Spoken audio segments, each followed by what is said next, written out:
First and foremost, I want to give all praises, honor, and glory to Yahweh, Bahasham, Yahushai, Bahasham, Racha Kudash.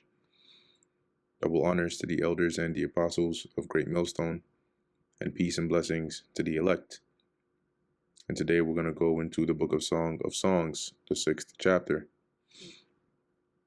Whither is thy beloved gone, O thou fairest among women? So here the daughters of Jerusalem, you could say, right, are now asking, right, in line with the story of the song that we've been going through so far, because in the ending of the 5th chapter, she was describing, right, her lover, right, her spouse, and how great and majestic he is. So the question here, right, where is he gone? So whither is thy thy beloved gone, O thou fairest among women? Whither is thy beloved turned aside, that we may seek him with thee? My beloved is gone down into his garden. That's her reply, because she was looking for him, right? Remembering that she got reproved by the watchman, or she, as the lyrics worded, she was wounded. So her response is, my beloved is gone down into his garden, which is likened unto his dwelling place, to the beds of spices, to feed in the gardens and to gather lilies. And the feeding in the gardens is not it's not like he's eating he's eating lilies over there, right? But it's in the sense of, like, when you read in the NLT, it says here to browse, okay, to browse in the garden. So he's going amongst the basically moving amongst the trees and the plants and so on in there. I am my beloved's, and my beloved is mine. He feedeth among the lilies, right? So here, I am my beloved, and my beloved is mine, right? Basically going into um, the woman, right, claiming him and him claiming her, which also is likened onto, once again, the relationship here, right, that Solomon, had or desired with the Lord, but also the relationship that those that are the Lord's have, right? How I mentioned that about how he will be in you and you in him, okay, meaning that the Spirit of the Lord will be with you. And there are many other precepts that go into that. That when you look at the woman here, symbolic for for the believers or for the elect, and then the husband or the spouse or the lover here as symbolic for the Lord. Verse 4, thou art beautiful. So here the speaker changes, right? If we pull up here in the NLT, you'll see it says here, young man, right? So now this is switching to the perspective or the response by the man or the spouse, saying here, right, or the lover, thou art beautiful, my love, as Tirzah, right? So he compares her to a city that was presumably at this time considered, a flourishing or beautiful city. Comely as Jerusalem. Comely is saying beautiful. It's another way of saying beautiful. As Jerusalem, terrible as an army with banners. So let's read that in the NLT. It says, you are beautiful, my darling, like the lovely city of Tirzah. Yes, as beautiful as Jerusalem, as majestic as an army with billowing banners. Turn away thine eyes from me. So here you'll see he uses the same kind of language in describing, right, this rich, vivid description in describing the beauty of her, as he did in the previous chapter, right, where here he likens her hair to the flock of goats that appear from Gilead, which we went into that. But it says here, turn away thine eyes from me, for they have overcome me, right? It says, turn away your eyes, NLT, for they overpower me.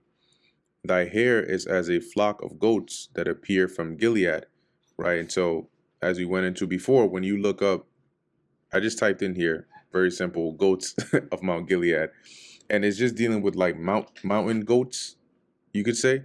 But just like you have sheep, different type of sheep, you also have different type of goats, where some look more bare like this, and that's like your traditional goat that people imagine.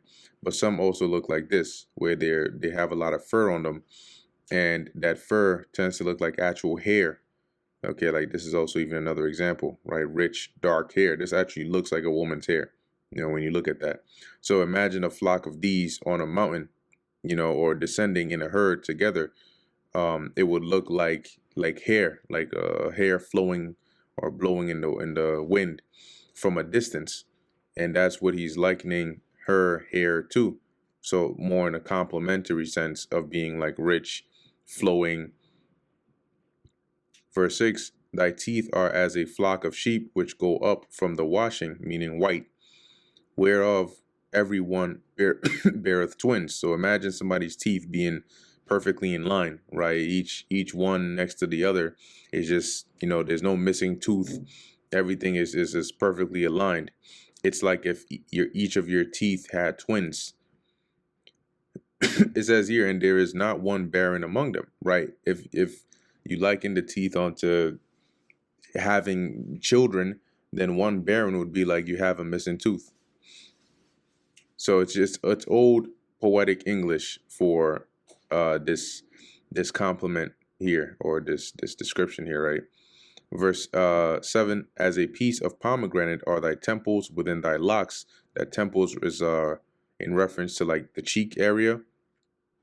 So you see it says here, your cheeks are like rosy pomegranates behind your veil. Remember, this is a song, right? So there's this back and forth. In fact, it's a love song. So there's this back and forth between the woman and then the man, and then she says this and then he says that, but then there's parts in there where you can see the clear sort of symbolic references, right? When you look at the woman here being being the feminine representation of Solomon, and then the man being the Lord.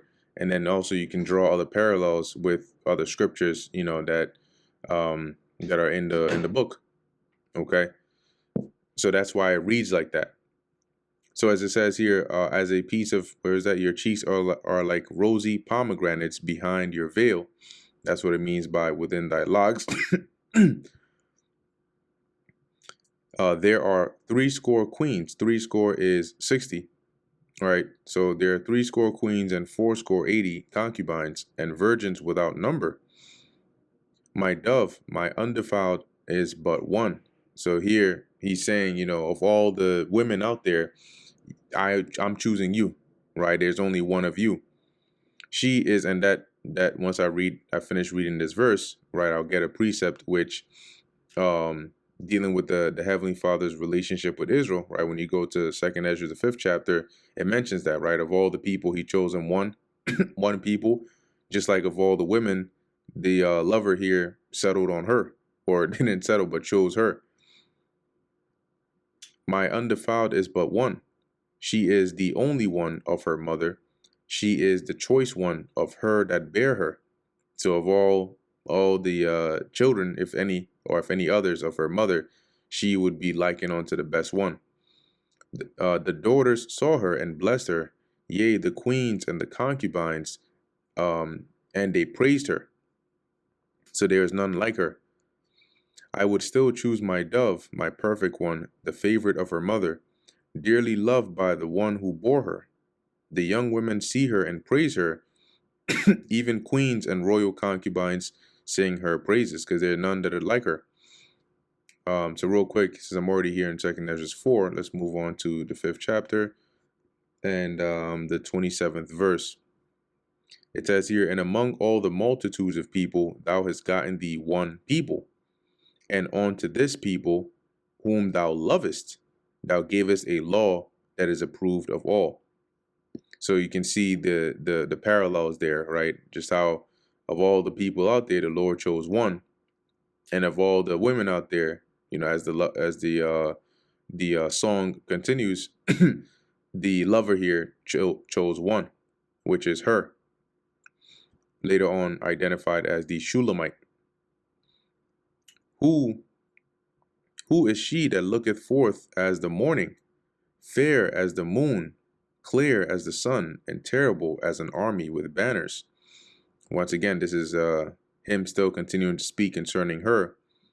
Who is this arising like the dawn, as fair as the moon, as bright as the sun, as majestic as an army with billowing banners? I went down into the garden, so now this is her response. I went down into the garden of nuts to see the fruits of the valley and to see whither the vine flourished and the pomegranates budded. So it says here, I went down to the grove of walnut trees and out to the valley to see the new spring growth, to see whether the grapevines had budded or the pomegranates were in bloom. Or ever I was aware, my soul made me like the chariot of Aminadab. So NLT, before I realized my strong desires had taken me to the chariot of a nobleman. Now, when you go into the word here or the name Aminadab, it's not really in reference to an actual person, but it says here I'm, and which goes into people and so on. But it says where we have figuratively a tribe, nation, people. Let me see if there's let's look at that word chariots. But in other words, what she is saying here is in line with the lyrics. She goes to the garden, right, to see the pomegranates and all these things. But before she realized it or realized what was happening, her emotions carried her away. And so you see some of the other translations deal with Aminadab more like like the chariots of royalty. So in other words, before she knew it, she was carried away with great intensity, like someone who was, swept away or swept along with royal chariots here. But it's just kind of like saying losing control and getting caught in your emotion here. Return, return, O Shulamite. So you see here, this woman in which, we've been reading about for these chapters is called here by you could say the daughters of Jerusalem, or the women or the audience in the world of this story, referring to her as the Shulamite. And when you look at that word or that name here, Shulamite, it says the perfect or the peaceful, the heroine lover of the Song of Songs of Solomon. Now, when you come down into I wonder if they'll say it here as well. Okay, so they don't say it here in the Brown lexicon, but in the Jacinius's Hebrew Chaldee lexicon, it does say, right, that this may be taken as the feminine form of Solomon. See, so that Shulamite is really in reference to Solomon, right? These lyrics have really been about him. So as it says, right, return, return, O Shulamite, return, return, return, that we may look upon thee. What will ye see in the Shulamite? As it were the company of two armies. And let's read this in the NLT as well. So here the young women of Jerusalem say, return, return to us, O maid of Shulam. Come back, that we may see you again.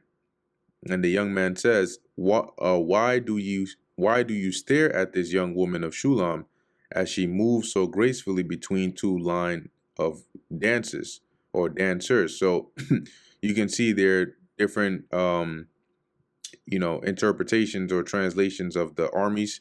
The NLT goes with not in reference to actual armies like war, as it wouldn't really fit the theme of what's being said in the chapter, but more so the armies being like camps of dancers here. And that leads also into the 7th chapter. So that brings us to the end of Song of Songs, the 6th chapter. Lord willing, that was edifying to the elect.